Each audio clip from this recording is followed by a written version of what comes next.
آج کی خاص خبر، مسجد اقصی میں اسرائیل خفیہ کھدائی میں مصروف۔ خبر کی 4 اہم باتیں۔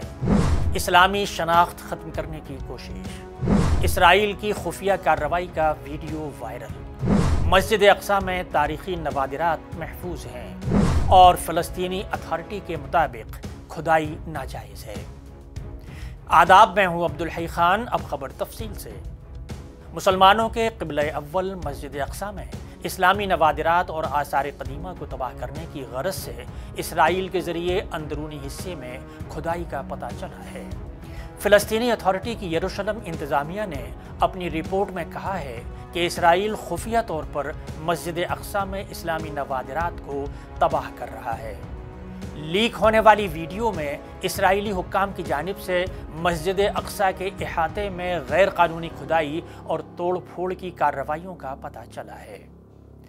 فلسطینی حکام نے کہا ہے کہ یہ کارروائیاں جان بوجھ کر اموی دور سے تعلق رکھنے والے اسلامی نوادرات کو نشانہ بنانے کے لیے کی جا رہی ہیں، جو اس مقام پر مسلمانوں کے جائز دعوے کے زندہ گواہ اور ناقابل تردید ثبوت کے طور پر محفوظ ہیں۔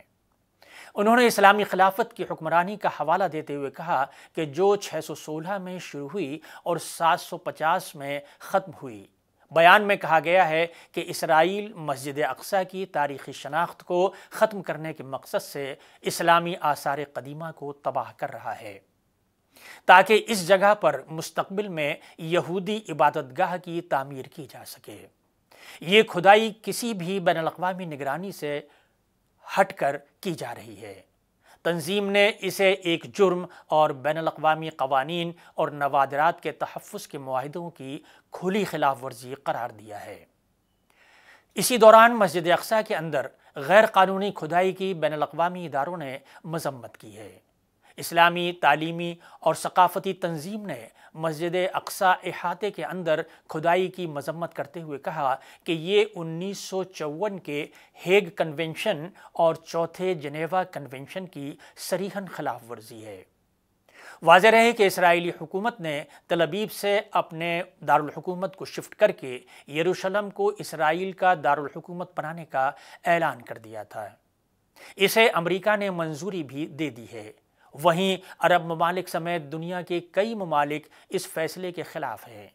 واضح رہے کہ اسرائیل کے انتہائی دائیں بازو کے وزیر اتمار بن گویر نے تقریباً 1 ماہ قبل مشرقی یروشلم میں مسجد اقصی میں نماز ادا کی تھی۔ گویر اپنے کچھ حامیوں کے ساتھ مسجد اقصی کیمپس پہنچے تھے۔ ان کی تصاویر بھی منظر عام پر آ گئی تھیں۔ ان کے اس دورے کی بھی بہت سے ملکوں نے مذمت کی تھی اور انہیں ایسے اقدامات سے باز رہنے کے لیے بھی آگاہ کیا تھا۔